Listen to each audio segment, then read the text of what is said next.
This is a Film Stories original podcast.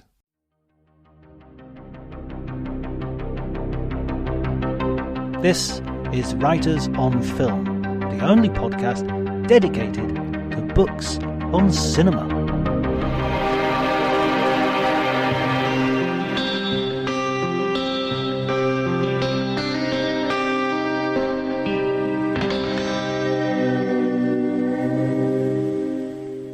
Hello everybody and welcome to Writers on Film. My name is John Bleasdale. I'm a writer and film critic, and today I am delighted to be joined by a producer, a legendary producer, Sandy Lieberson. He is a man whose career has stretched over 6 decades, beginning in the 60s when he was an agent and moving to Europe where he collaborated with some of the biggest names in European cinema and some of my personal favorites. I'm sure we'll get into that. At the moment, we're talking because there is a new book, Hollywood on the Tiber, which is coming out, and Sandy has written the introduction to that book, so we're going to talk about that a little bit as well. Sandy, thanks so much for joining me. Thank you for asking me. I'm happy to be here. First of all, I want to talk about your beginnings in the industry. You were an agent to some quite high-powered players, right? Well, yeah, I guess you could call them high-powered, yeah. Definitely. The ones that sort of popped out to me were figures like Peter Sellers, someone who, having read the Roger Lewis biography, I think that must have been a heck. Well, he was one of the main reasons I decided to stop being an agent, actually. He was driving me nuts. You know, phone calls at 3 or 4 in the morning and rants and completely unpredictable personality. So, yeah, he was one of the motivators to move into producing. And listen, you put up with somebody like Peter Sellers because you admire them. I believed in, he was a genius as far as acting and creating characters and his screen persona. But off screen, he was a nightmare, so insecure and paranoid. And yeah, but I guess you would, classify him as a personality disorder. In this current time, in those days, he was just walked around like a normal person. And people sort of seem to have bent like willows around him because I don't know, it's marvelous how much people get away with. And then you look at the news today and you see not much has changed. Well, I think, life goes on. It's the same industry which creates stars and international personalities, and with that comes a lot of baggage as well. So it's an evolving industry, but interestingly enough, fundamentally, the kind of personalities that run it haven't changed a lot. And so when you made the move from being an agent to being a producer, was that a relatively easy transition, or was that what were the challenges involved? Well, first of all, was to give up my profession, which was representing talent, and I love doing that. I think the reason I was attracted particularly to actors who are so vulnerable in creating personas on screen and what they're called on to do. So I'm really attracted to those kind of people. So it was giving up those relationships and that I built up over years and moving into another area. And it was I didn't feel frightened about it. I felt very excited about it because I found something, a piece of material, a screenplay, writer, directors, etc., cast, Mick Jagger, that I wanted to work with. And I felt that this could be an exciting entry into producing and, maybe prove challenging. Yeah. So this was the film that you produced with Nick Rogue and Douglas Camel directing? Donald Camel, sorry, apologies. Performance, which has to be it has to be in my top 20 of all time films. I mean, I think I've got maybe 2 or 3 Nick Rogue films in there, so they tend to rotate a little bit in and out, but that's an amazing film. But the production of that has sort of gone down as quite tricky, right? I think all films are tricky to produce. Sure. Some films are more tricky than others to produce.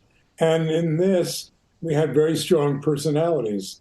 Jagger was his first time as an actor, although he was an actor as a performer in a way, but as an actor. And Donald had a strong vision of the film he wanted to make, as did Nick Rogue, and they collaborated brilliantly. But it was full of strong personalities, and some finding their footing and finding their way, others more attuned to filmmaking. So it was an exciting and challenging venture, yeah, but I thought it was worth it. So that was what moved me into the producing. Were you already representing? Did you already know Mick Jagger from representing the Rolling Stones? Then was that the sort of bridge that led you there, or was it the script, or what was the thing that sort of got you in there? Well, I was representing the Rolling Stones for film and television. We had done the first production together, Rolling Stones Rock and Roll Circus.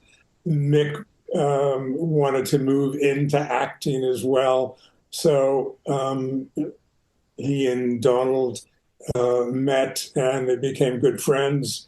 And then Donald suggested that we consider having Nick Rogue involved as the cinematographer and co-director. And so we met, we discussed it. It was added complications.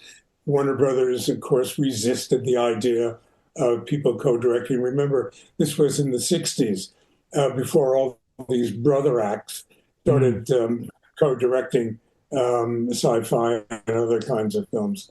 So it was a novel suggestion, something that hadn't been used frequently in cinema, co-directors. But it worked fantastically well.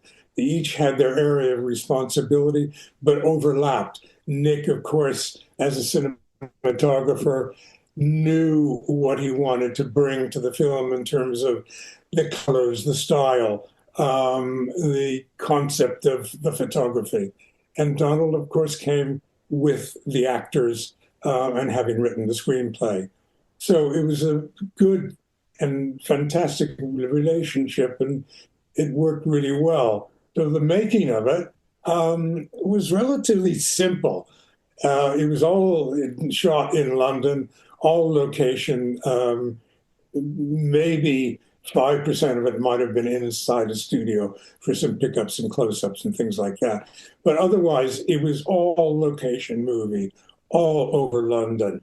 And London in the 60s still hadn't exploded in terms of population expansion. Now, to shoot a film in London is a nightmare. Then we moved freely through the city, getting the locations we wanted, etc. So, the production of it went fine, except Warner's hated the rushes. They really didn't like the film once they saw it.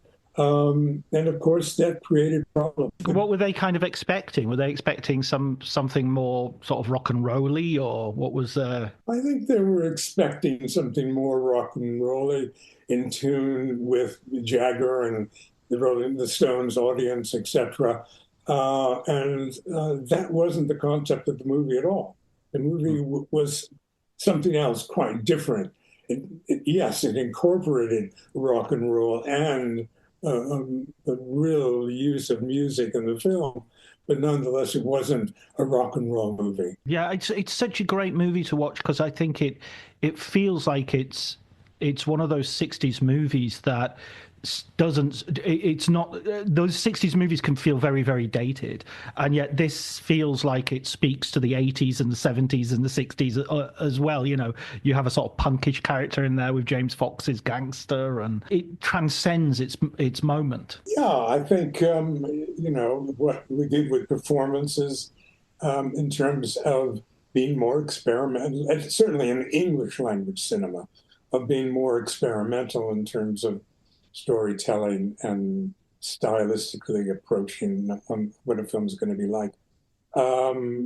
So I think a lot of what we did back then has just worked its way into the system, and it's just part of filmmaking now. So it's, yeah, I think it pushed a few boundaries, but listen, that's what cinema was all about. At least that's what it attracted me to the idea of producing. It's interesting that you say that about world cinema as well, because you were in Europe. You'd previously represented Sergio Leone, so you were very open and we're going to talk in a little while about what was going on in Italy as well. There feels like there was a more, I don't know, I don't want to make too many comparisons because it's very easy to sound like an idiot when you do, but it feels like there was this openness to international cinema that still survives. But I'm thinking of a time when the French New Wave had just happened. You had people like Bergman and Kurosawa being household names. There seemed to be people going to the cinema to see these movies more frequently. Yeah, I think it's interesting. Of course, particularly in France, the French New Wave certainly had a profound effect on Camel, who had lived in Paris for a number of years, and certainly with Nick. We worked with Francois Truffaut and other European filmmakers. So there was an appreciation of what was happening in terms of European cinema, the French New Wave, Italian neorealism, what was happening in Germany as well. It definitely had a profound influence on their approach to cinema, stylistically and in many other ways as well. And yeah, it did, but they weren't frightened to admit that. They embraced it, with reference, their inspirations rather than pretending this was solely their interpretation of cinema. So it was an exciting period. I think one of the most, it was a breakthrough era, post-World War II, cinema of the 60s. It looked different. There were different subjects, different ways of interpreting films. It was an incredible creative period in world cinema. I went to work in Rome in 1961 as an agent.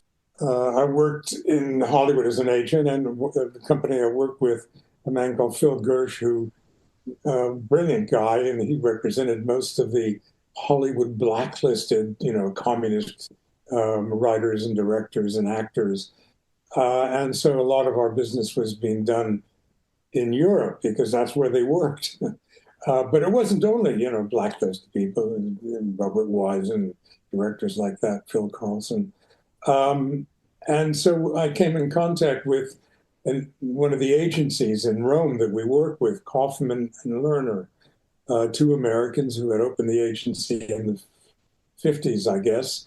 And I was intrigued about I'd never been to Europe, and I was intrigued about the films they were making and the kind of importance of culturally what was going on in Europe.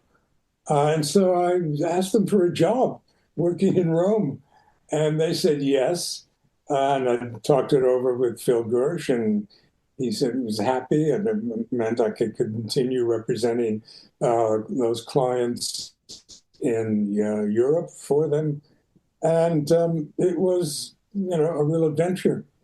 I learned to speak Italian, write and read Italian, and it was a great time for me, Italy, that period. And so at this period, you sort of had a ground level view of one of the most exciting periods in Italian cinema as well.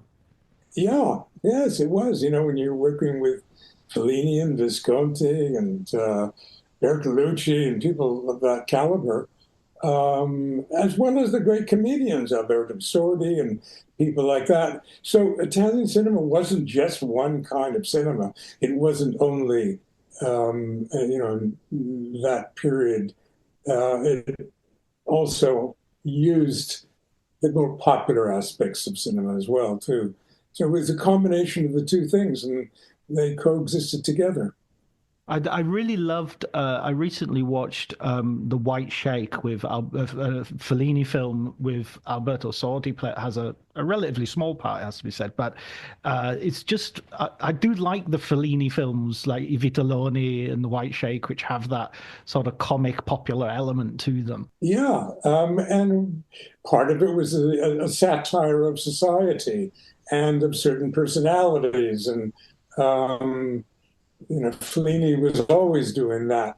So yes, I think there was always this element of satirical humor and comedy that had a flavor in terms of mainstream, dramatic cinema. So this was the period that was coined Hollywood on the Tiber, and I think that was one of your employers that coined this phrase, right?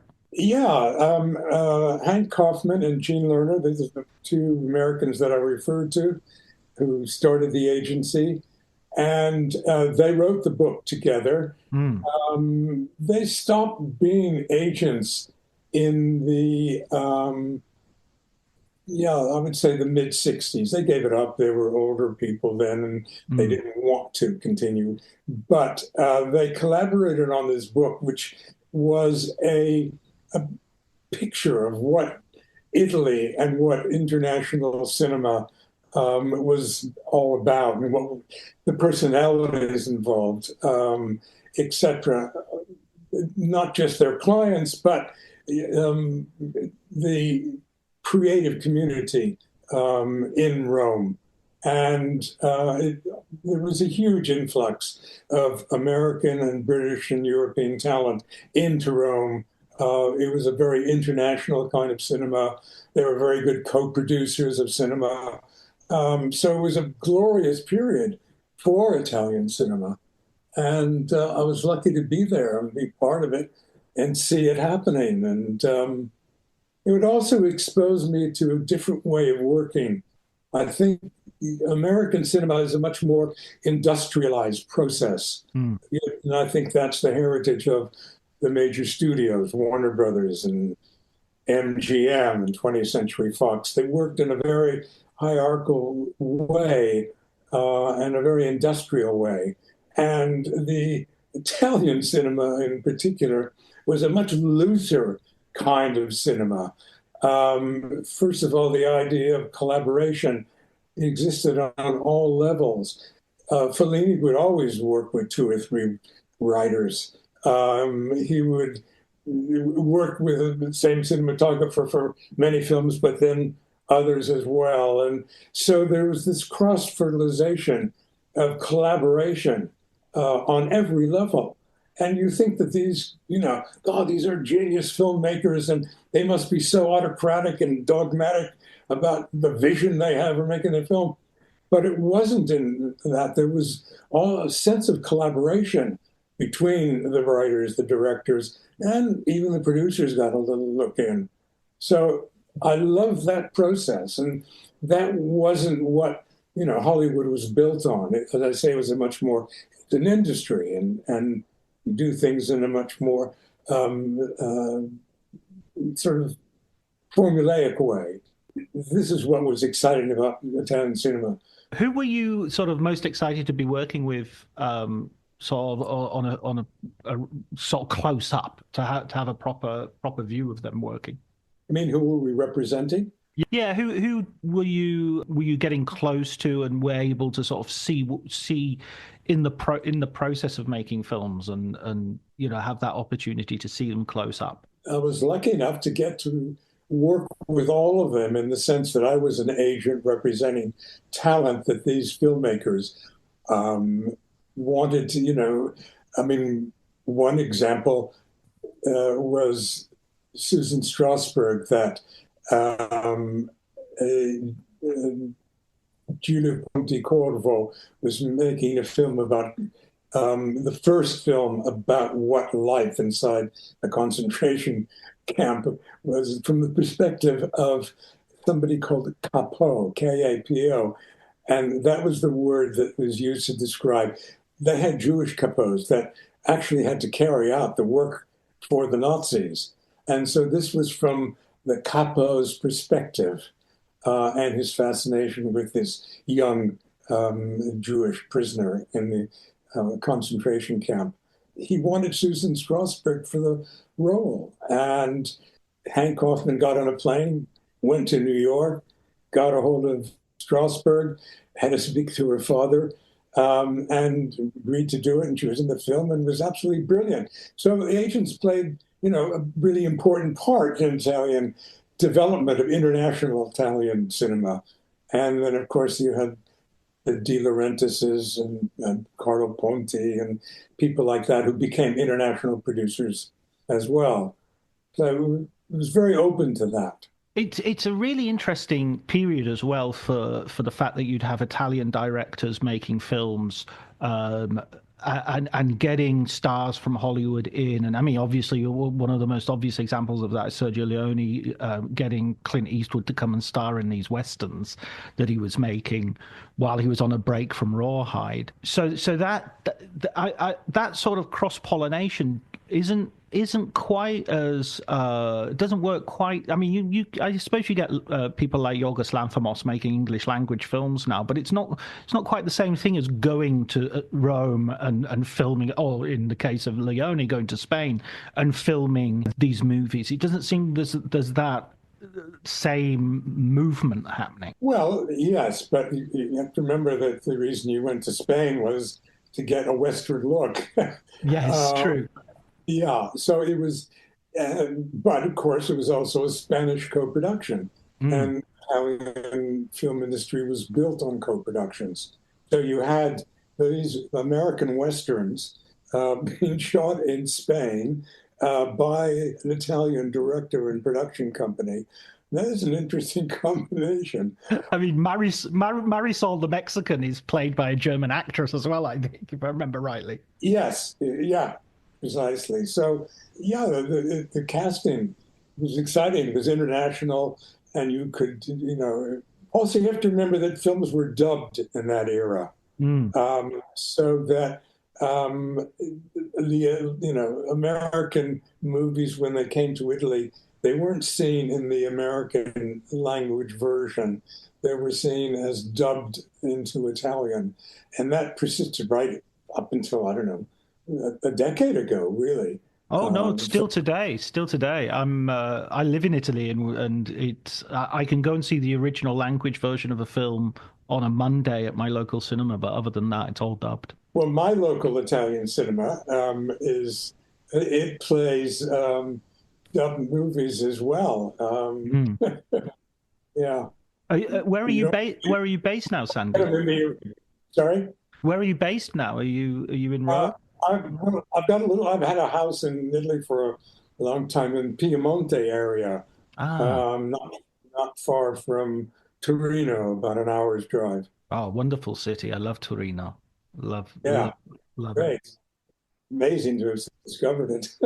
Yeah. They've just had a wonderful festival, a month or so ago with a great Marlon Brando season. There's a good Marlon Brando story in Hollywood on the Tiber. Oh, do tell. No, you got to read it to find out. It's being published in January. And Paul Cronin, who's the publisher, specializes in really interesting offbeat film books, is publishing it.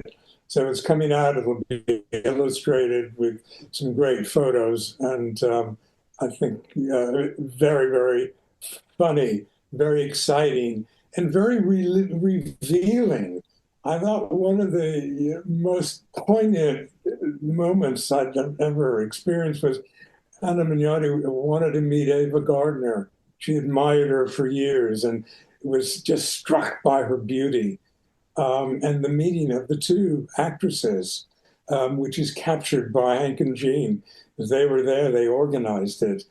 It's just worth the price of the book alone. It's so emotional and touching, So that's coming up. If it was Hank who coined the phrase, I'm not sure if it was Hank or Gene, but they sort of regretted to some degree some of the effects that Hollywood had on Italian domestic cinema. That there was I'm not sure if it was a flattening or the model for making films became influenced by Hollywood at a certain point.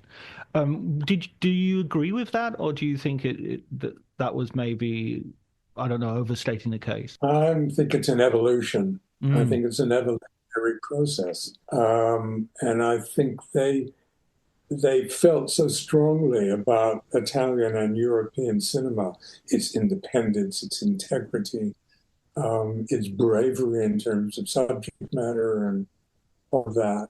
And they felt there was a certain corruption of this European type of cinema that wasn't beholden to control of a few people. It was a much more democratic process. So they believed in that, and they believed that the American influence in some way compromised the integrity of European cinema. Guys, listen, if you're a producer, you want to get your film distributed by a big company worldwide, and if you got to make compromises and changes in order to get that, then you make them and you do it, or not, as the case may be. A lot of people refuse to compromise, and so it was a time where this, because you have to remember, Italy had been right alongside Adolf Hitler. Mussolini and Hitler were great patriots.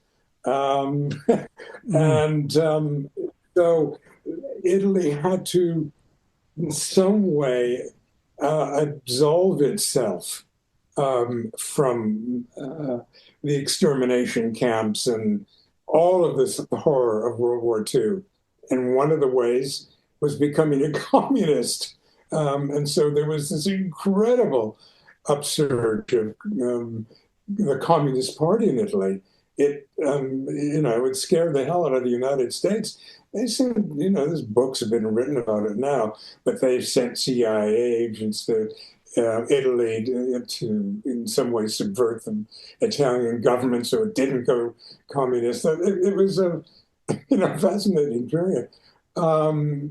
But so it was all of this happening, of trying to rid themselves of their history of having been Hitler's accomplices. And so that influenced subject matter of films, and French went through the same process of finally admitting, yes, they collaborated and they had sign a peace treaty and a truce with Adolf Hitler. And so both, I think, countries had to undergo. It went very much quicker and deeper in Italy and in France, where they really didn't want to acknowledge, their collaborations. Finally, it happened, and it became a focus and subject matter for films in Italy. In France. Yeah, it makes me think of some of the great directors and the internal contradictions, like Luchino Visconti, and sort of being an aristocrat on one level and also a communist on another, or Pasolini and his sort of Marxism / Catholicism, and all combined with his sexuality as well, and just remarkable characters, remarkable personalities, really. And also that personality that Pasolini certainly had of the public intellectual, which, again, today I look far and wide to see a similar figure being accorded the same space on the airwaves. Yeah, I guess it does happen periodically, but it happened more often with that generation of filmmaker. But I think, you have to also bear in mind what was happening in Europe. I remember when I first came to Europe, I came via London because Richard Harris, the actor, was a client of mine. And I wanted to tell him personally, that I was leaving the States and moving to Europe. And so I spent 5 days in London staying with him and then meeting a young actress and staying with her. And I couldn't believe that there was rationing still going on in England in the Right. 60s. Everything looked as if it had stopped, in the 50s. And there were very few cars. It was impoverished in a way. And there were bomb sites, 10 years later that hadn't been cleared. And it was a shock to an American, young American like myself. We never got bombed in the United States, not until recently. So it felt so strange coming to Europe and realizing what Europe had been through and what it was still going through post-war. So this was a gigantic, in a way, the 60s was a liberation, a break with the old traditions. And yeah, it was a birth of rock and roll. And all of a sudden, people began to appreciate the blues and black-orientated music, and it was an incredible period. Lucky to have lived through some of it. Yeah, absolutely, yeah. And survived. That's an important point to underline. One of my friends didn't, he play around with drugs, and I was lucky enough to play around with it and leave it. And so many of my contemporaries didn't make it out. They were dropping like flies from overdoses and God knows what other. But that was the period. Yeah, absolutely. Yeah, overindulgence was kind of written into the ethos at a certain point. I think it was a liberation thing. Fascinating. Yeah, if you've lived with austerity and rationing, and then suddenly you get into a period of posterity, it's difficult not to. It's like feast and famine in the medieval times. I saw a film the other day called The Brutalist. Oh, wonderful film. Yes, amazing, actually. Amazing film. And of course, one of the most shocking moments of it is this Jewish refugee, a brilliant architect who, was part of the Bauhaus brutalist movement of architecture. He manages to get a visa to come to the United States because his cousin was living there. And very early on, after his arrival, all of a sudden you see him go into the bathroom, and this brilliant architect is shooting up. He's taking heroin, and I hadn't seen that in a film, and how graphic it was presented in a long, long time. It was very interesting to see that this drug culture, it was exploding all over the world. Yeah, and in that sense, it wasn't sort of like an invention of the 60s. It was something that had been there post-war and was just latent, was just waiting for someone to describe it and bring it out into the open. I mean, it wasn't even illegal, a lot of these drugs until later. That's right. Going back to Europe and producing, and after you've worked in Italy for this period as an agent, what did you think the lessons were that you got from the European style of production that you took into the role yourself? I think one of the things that struck me the most, but I'd seen a couple of examples that, for me, one of the great characters, people in Hollywood cinema was Roger Corman. I love the fact that he could spot this, and he was an incredibly educated man. He'd been a Fulbright scholar at Oxford, then went back to the United States, and he made these low budget, a lot of them were pretty, schlocky is a sort of slang word for cheap and cheerful. But they had great talent, Francis Coppola and people like that came, Scorsese, etc. They came from these Corman, no budget movies. They were made for $200,000, $300,000, $500,000. And it was exciting to see. So he was one of my heroes, and it was the same approach in Europe. How much can we get to make this movie? It isn't enough. Oh, it's not enough money. We'll find a way to make it for that. So that in what you can do is adapt. If you have the right material, you can adapt it to make it as cheap as you have to. And I like that spirit of filmmaking. So it isn't lavish. Now, I mean, listen, Brad Pitt, he got $20 million a movie. Timothy Chalamet probably gets $10 million a movie, pretending he's Bob Dylan. So that the cost of movie making is extraordinary. The idea of making low-budget films anymore, well, $5 million is a low-budget movie. With that, that wasn't my concept of low budget. I came through in an era where you can make a low budget movie for a couple $100,000 or less, or 50,000. You made it what you could get the budget for. And I love that spirit of filmmaking. That for me is really exciting. I mean, John Cassavetes was an actor that I represented and a brilliant director, and he's a great example of that kind of filmmaking. We'll make the film for what we've got. And it worked, and they knew how to make movies on that level. And I love that. And that inspired me. And it's something I've always felt. Films are ridiculously expensive because of the salaries that people get. They don't really need to get paid that much money. And I like the fact that European cinema now, it's gotten more expensive, but nonetheless, you make these films inexpensively, relatively inexpensively.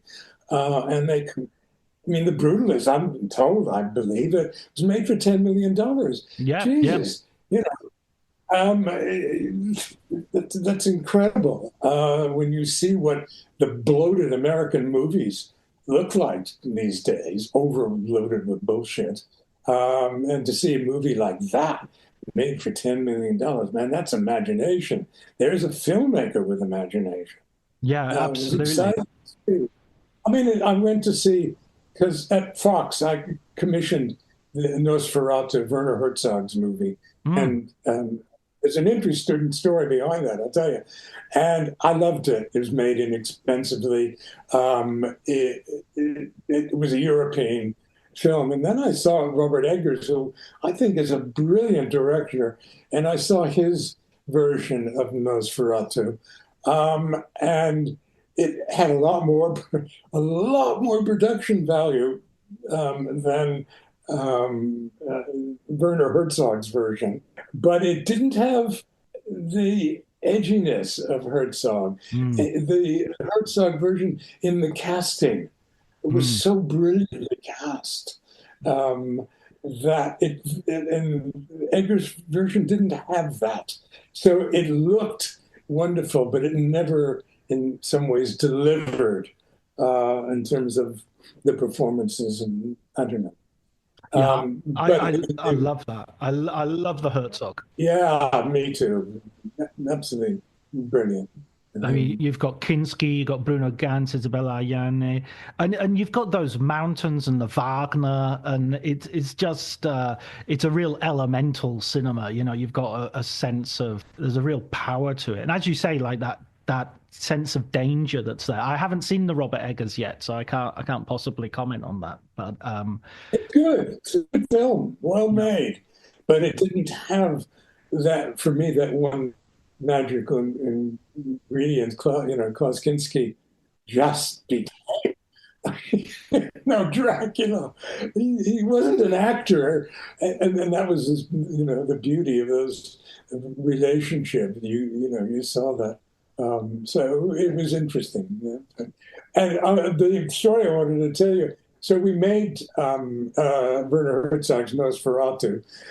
We made it in 3 languages in a way. It was a French co-production with Gaumont. They came in for part of the money with Fox. So it was Fox English language, Gaumont had France. And we also had a German version as well. And we took the film to Hollywood to preview it. And we went, in those days, they weren't recruited previews. The audience that come to see, one movie, and then they got free. They could stay and see and preview a new movie. So you were really experimenting, and we were very open. And so we took Nosferatu, and we had the English language version, and we previewed the English language version. And I thought, Jesus Christ, what is happening? The audience is laughing. And they saw it as a kind of comedy, a comedic film. The cards coming back, describing their reaction to the films were terrible. And there was a really nice guy who was head of distribution at Fox at the time, Ashley Boone. He was the first Black executive in Hollywood, and he was president of marketing. And he said, Sandy, have we got a different version? I think he also made a French version. I said, yeah, we've got a French and Italian version. He said, well, get me the French version, and we'll preview the film again. And we took the film. It was in French with English subtitles, and the audience loved it. Because they took it seriously with subtitles. Yeah, they saw it in a different way. They saw it as a French, a French film. And so I think we got a good response, good cards and all that. So it was released as a foreign language movie in the United States. It was funny how you get there, Wow. I heard from someone, a Chinese producer, that if there's a foreign language movie, like a French movie or an Italian movie in China, they dub it into English and then put subtitles in Cantonese or and the idea is, if you're going to see a foreign language film, you want it to be in English. The audience want it to be in English. So yeah. I mean, those films that you were producing in the 70s as well, you produced quite a few talents who they were their first movie making. I'm thinking of Terry Gilliam and Jabberwocky, for instance. Well, Terry Gilliam was a fellow American in London in the 60s. And I met him. He was an absolutely brilliant character to be around. Mind is just, off in so many different directions, and I loved what they had done with the films that he was involved with. What they called the Monty Python, yeah. I love their films and the sense of humor and all that. And Terry, of course, co-direct Terry Gilliam and Terry Jones, right. The other member of the Pythons, co-directed the films. And so I said, God, I don't know if they're always going to be co-directing together. And so I approached Terry Gilliam and said, listen, have you ever thought about directing on your own? And his eyes just lit up. He said, yes, I'd love to. And so I said, well, come up with an idea. And he came back to me with Jabberwocky, and wrote the screenplay, co-wrote the screenplay. We went through the budget really carefully in the casting, and he had a reputation, Terry Gilliam, of being uncontrollable, just so, exuberant and all of that. And so I said, Terry, I just want you to know, I want to go through this budget and the schedule to make sure you can get what we need in the time for the money we've got. So we went through. We spent like 3 or 4 days going through. It was unusual. You don't usually do that with a director, but I just wanted to make sure. And he understood that, and we got a completion guarantee. It was financed independently. We had different distributors involved. And we set out to make the movie, and it was great. We had the most amazing cast of the greatest British comedic actors over covered many generations. And it was a lot of work, because it's a period medieval film, lots of complications in terms of locations, wardrobe, et cetera, et cetera. And we were going at a very fast pace. And the cinematographer, after the third week, came into the office and said, if we continue at this pace, I'm going to quit. I said, well, listen, you better tell that to Terry Gilliam, because he's the reason you're on this film. He wanted you to be the cinematographer. Mm. And so the three of us got together in a room, and Terry said, listen, I'm going at a pace that I'm happy with. And the cinematographer says, well, I'm going to quit then. I thought, shit, in the middle of production. And going on the phone, immediately I called somebody, the cinematographer. I knew, Terry Richmond, who worked with Nick Rogue as his operator. And he said he would come if needed. And Terry said, listen, if he's going to walk off the film, let him go. And went back to him and said, this is your moment. Either you're going to stay with the movie, we're not going to change the schedule for you, or leave. And he backed down and he stayed, and he did a really great job. And we finished the film on schedule and on budget. And it looks brilliant, I think. It's one of my favorite films that I produced. And working with a guy like Gilliam, whose imagination knows no bounds in some way, and then he went on to go completely mad on some, over budgets and things like that. Yeah, I was going to say they really needed you on Brazil and Baron Munchausen and all those films then. Well, Brazil wasn't too bad. That, went over budget, but it wasn't that far over budget. Some of the others, Jesus, Munchausen, outrageously over budget. But that's my approach to working with talent, is to be honest with them. Hey, listen, this is what we've got. If you can't do it for that, or it's going to compromise the film, then tell me now. I don't want to have, arguments later.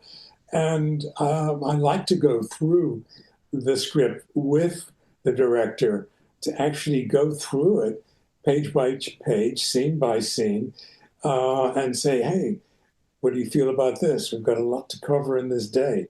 So many different setups, et cetera, and talk through it with the filmmaker so that they feel involved in the whole process. Not that it's, you're the producer, I'm the director, and we're at opposite ends of the spectrum.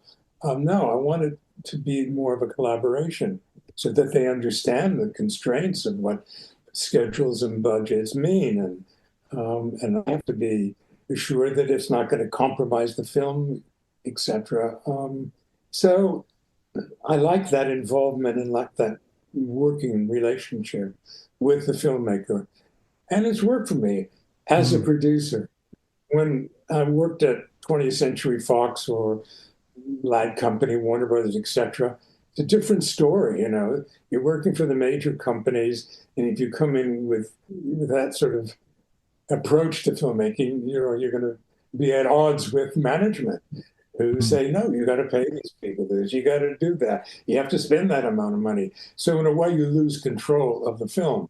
Studio, in many ways, takes over in certain aspects of the filmmaking process. It's a different kind of industry. As I say, one's an industry, the other, but they morph together now. They're more reciprocal, I think. I was going to ask that because, you produced another film in the late 80s, Rita, Sue and Bob 2 for Alan Clark, which again is a brilliant film, really, really wonderful sort of comedy and mixing social realism with comedy in a way which I really, really love. It's based on a great play. I just wonder how you look at, having had those experiences, how you look at sort of the British film industry now and where it is today. Very, very different. I mean, first of all, you have to remember that, woke industry, WOKE, is a different industry. And nobody can argue it was definitely an underrepresentation in terms of Hollywood cinema of African Americans, of Hispanics, of Orientals. You didn't use Chinese actors. You dressed up the Caucasian actor to try and make him look Chinese. So you had these prejudices in the industry, and they had to be eradicated, and it had to change. But like Hollywood does, it swings from one, side of the pendulum to the other. It doesn't do it in a thought out, a more methodical way. It just leaps to it. So we've had, the past 10 years, a lot, as I say, a lot of it is very healthy. But you're in an industry that is woke, thank God, but it also impacts on the filmmaking process, and it changes what you are making in the way of cinema. I don't know if I'm going off on a tangent about that. I'm not even sure what the question was. But maybe I was kind of more referring to sort of the British film industry in terms of, like, I look back at, maybe it's slightly to do with that availability bias of what you remember the peaks and you forget the troughs. But I look at Jabberwocky and Rita, Sue and Bob too, and I think, wow, those are two amazing movies and performance, and you look at the British film industry now, and we're making great films. There's no doubt about it. There are great films coming out. Which ones are you thinking of? I don't see that many great films. Yeah, I mean, I think last year there was How to Have Sex was I thought was a really well made thriller that used sex as its MacGuffin, if you like. It was a really good point of view of a young woman experience. I'm now I'm blanking on other British films. Well, How to Have Sex. I mean, I went to it with a completely open mind, and within the first 10 minutes, I thought, "Go on, these girls they don't look as if they're the age they're playing. They look much too old to be having sex for the first time." And so I didn't really buy into it. I kind of enjoyed it, and glad that they were making it, but there was something about it that didn't quite work for me. But anyways, I think it was successful in the UK. I don't know what it did outside that. But I don't know where the great British films are coming from. There's some great British television, but the era of great British films, if you go back to sort of post-World War II, I know a lot of people are saying, oh, God, we have to talk about that. But if you look at that post-war period, in the 60s, Lindsay Anderson, Carol Rice, Jack Clayton, Richard Lester, Dick Lester. I mean, God damn it. British cinema was really exciting. It had something to say. And it said it in a way that was dramatic and entertaining. They called it kitchen sink drama, I think, because it was about real people and working people and sporting life. Wow, that's what I want to represent. Richard Harris, Lindsay Anderson, what a director he was too. So for me, I don't see that in this current crop. I think I see talented people, but I don't see the films that you're going to remember or in some way really impact you, whether it's comedy. Just think of the Ealing comedies, or think of the Carry On comedies. I mean, Rita, Sue and Bob too owes a lot to that kind of cinema. And I don't know if your audience even knows about Rita, Sue and Bob too, but if they don't, go and see it. You can get it on Amazon or wherever. Alan Clark was one of the top TV director And I really believed that he could make a cinema film. And so, we took this subject matter, we assumed Bob too, of one of the worst housing estates in Bradford, and this incredibly talented playwright comes out and writes, Rita Zumbabu and a couple of other plays about her life on the estate. It's all factual, everything that she went through. And I remember when the film was released, we had a couple of really negative reviews saying, oh, this is exploiting working class people. This isn't how they behave, et cetera, et cetera. And I thought, what the hell are they talking about? This is life on the estate in Bradford. Nothing was, fictionalized at all. Oh, absolutely. Maybe that's what drew me to it, because I recognize it as a sort of a working class. I come from Barrow-in-Furness, which is a northern, further north than Bradford. And I totally recognized it, maybe more than sometimes some of the more austere more serious social realist films, because it had that raunchiness and that humor that they tend to lack. I mean, when I got the script, I said, there's only one director that I'll make this with, which was, I said, Alan Clark. He's done some of the most exciting British television I've seen in years. And I think he can make the transition into making this into a film. And I was absolutely right. He was brilliant. Fantastic. Well, what do you think the problem is with? Because when you talk about that era, that post-war era, and it seems like there's a parallel problem in Italian cinema, although Italian cinema survived maybe much longer before the dip.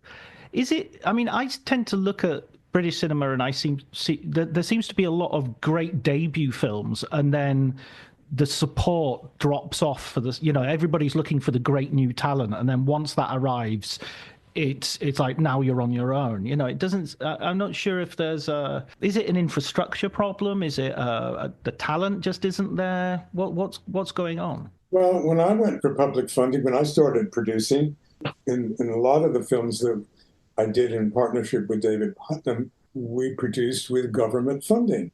The British Film Institute, only it wasn't called the British Film. It was called the British Film Institute, but it was a separate body that dispersed government funding for British cinema. And these were people who said, okay, we like this, we trust you, we trust you. That was something they emphasized. We trust, you are going to make a good film and bring it in on the budget you agreed, and we're going to put some of this government subsidy money into your film. And they didn't tell you to start rewriting your screenplay. They didn't tell you to do this. They didn't tell you to cast this way. They didn't tell you to do that. They let you alone. And you either made your mistakes or you got things right, or it was a combination of the two things, but you went ahead and made the film. And now it's just so prescribed in terms of, yes, you're giving government funding, but you have to go through countless script meetings with the funders. And that can be a very negative process.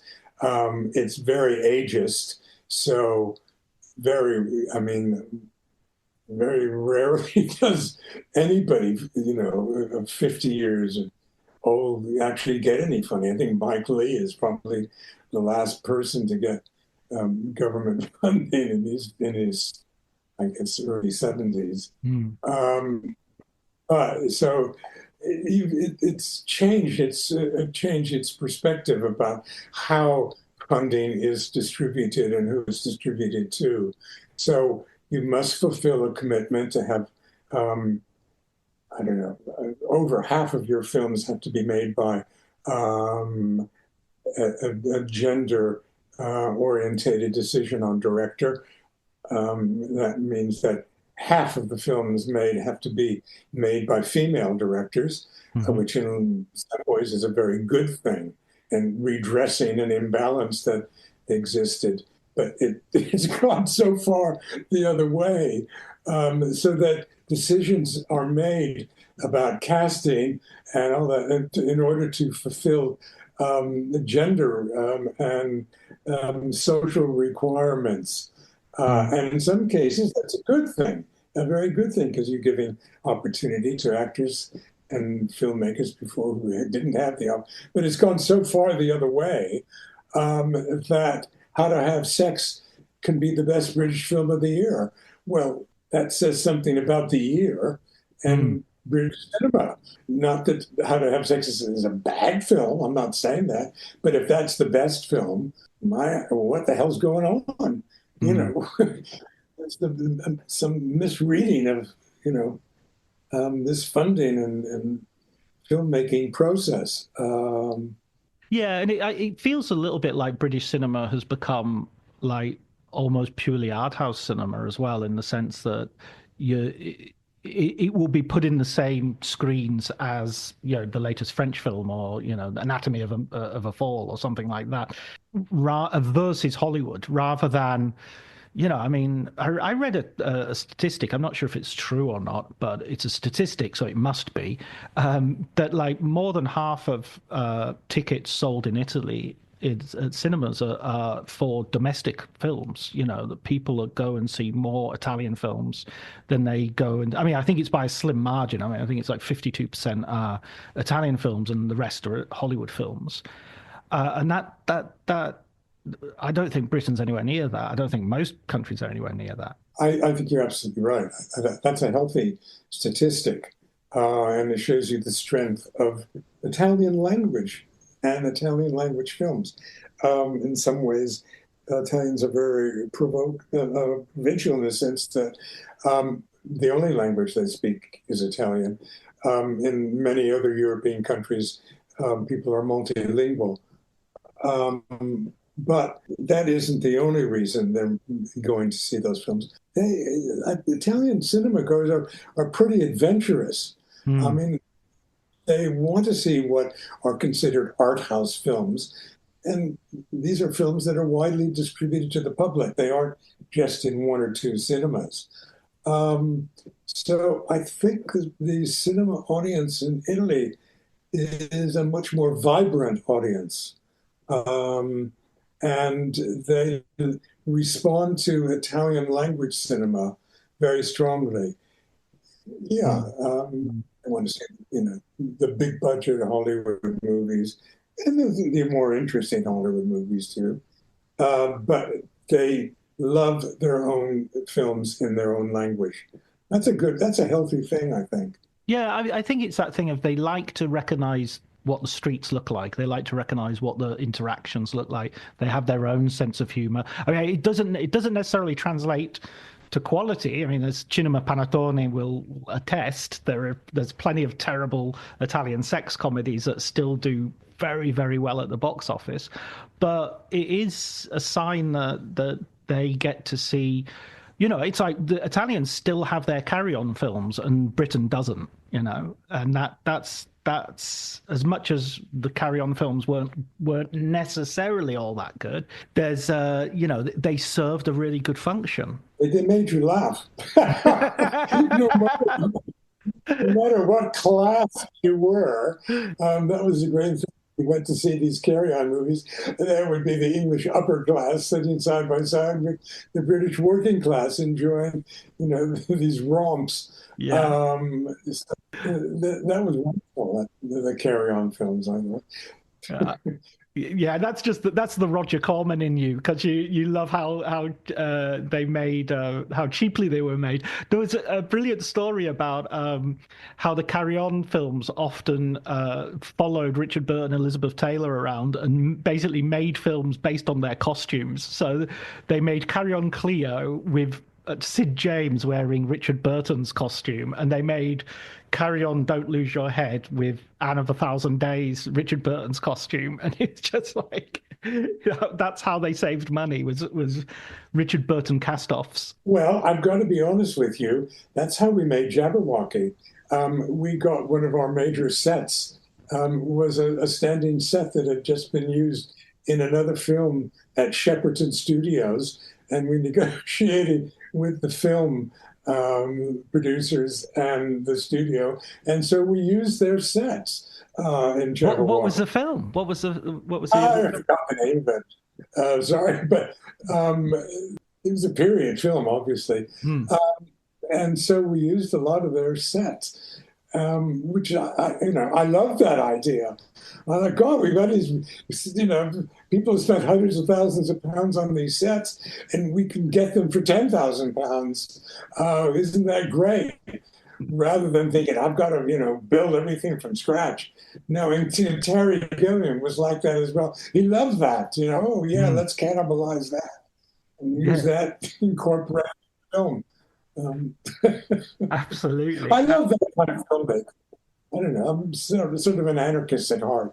So Yeah. It does go with that. That as you say, your great hero Roger Corman. That improvisation and make do. yeah, it isn't. Look at it. Ultimately, it isn't the money you're spending.